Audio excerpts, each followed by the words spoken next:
કન્યાકુમારીથી કાશ્મીર સુધી એક વ્હીલવાળી સાયકલ લઈને ડ્રગ્સના નશાને છોડવાનો સંદેશ લઈને નીકળેલા સાયકલિસ્ટનું ભરૂચમાં સ્વાગત કરવામાં આવ્યું હતું। કન્યાકુમારીથી કાશ્મીર સુધી એક વ્હીલવાળી સાયકલ પર આજના યુવાનો માટે સે નો ટુ ડ્રગ્સના સંદેશ સાથે નીકળેલ સાયકલિસ્ટ ભરૂચમાં આવતા મહિલા સાયકલિસ્ટ શ્વેતા વ્યાસ દ્વારા તેમનું સ્વાગત કરવામાં આવ્યું હતું। કન્યાકુમારીથી એક વ્હીલવાળી સાયકલ પર 3700 કિલોમીટર જેટલું અંતર કાપીને કેરળના કન્નૂરના સાયકલિસ્ટ સાનિદ દિબજેડ તથા હાસમી આજરોજ ભરૂચ આવી પહોંચતા ભરૂચમાં સાયકલિસ્ટ શ્વેતા વ્યાસ સાથે ઔપચારિક મુલાકાત કરી હતી અને તેમના અનોખી એક વ્હીલવાળી સાયકલ યાત્રા દરમિયાન ભારતભરમાં કન્યાકુમારીથી કાશ્મીર લગભગ 7000 કિલોમીટર ફરી યુવાનોમાં સે નો ટુ ડ્રગ્સનો સંદેશ આપી રહ્યા છે। કેરળના કન્નૂરના સાયકલિસ્ટ સાનિદ ડિબજેડ છેલ્લા 9 વર્ષથી એક વ્હીલવાળી સાયકલ પર અલગ અલગ સ્ટન્ટ કરી રહ્યા છે। આ ઔપચારિક મુલાકાત દરમિયાન સાયકલિસ્ટ શ્વેતા વ્યાસે બંને સાયકલિસ્ટને તેમની આ અનોખી સાયકલ યાત્રા દ્વારા દેશના યુવા વર્ગમાં સે નો ટુ ડ્રગ્સનો એક સારો સંદેશ ફેલાવવાના પ્રયાસમાં સફળ થાય તેવી શુભેચ્છા પાઠવી હતી।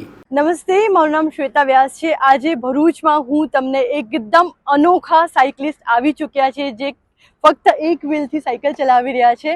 એમને મળાવું છું સનીત એન્ડ હશમીદ। સનીત અને હશમીદ બંને સાયકલ લઈને કન્યાકુમારીથી આવી પહોંચ્યા છે ભરૂચ અને જઈ રહ્યા છે કાશ્મીર। અને એ લોકોનો આજનો સાયકલિંગનો મેઇન મોટો છે સે નો ટુ ડ્રગ્સ। આ લોકો બંને અત્યાર સુધીમાં લગભગ 3700 કિલોમીટર જેટલું સાયકલિંગ કરી અને આખું ભારત ફરી અને મેઇન એક જ વ્હીલથી સાયકલ ચલાવી રહ્યા છે જેથી એ લોકો મેઇન જે યુથ છે એમને મોટિવેટ કરી શકે કે સે નો ટુ ડ્રગ્સ અને તમારાથી થાય એટલી મહેનત કરો અને લાઈફમાં આગળ વધો। એના માટે એ લોકો આ રીતે એક વ્હીલ પર સાયકલ લઈને નીકળ્યા છે। તો આજે એમનું ભરૂચમાં હું વેલકમ કરું છું। Most welcome both of you.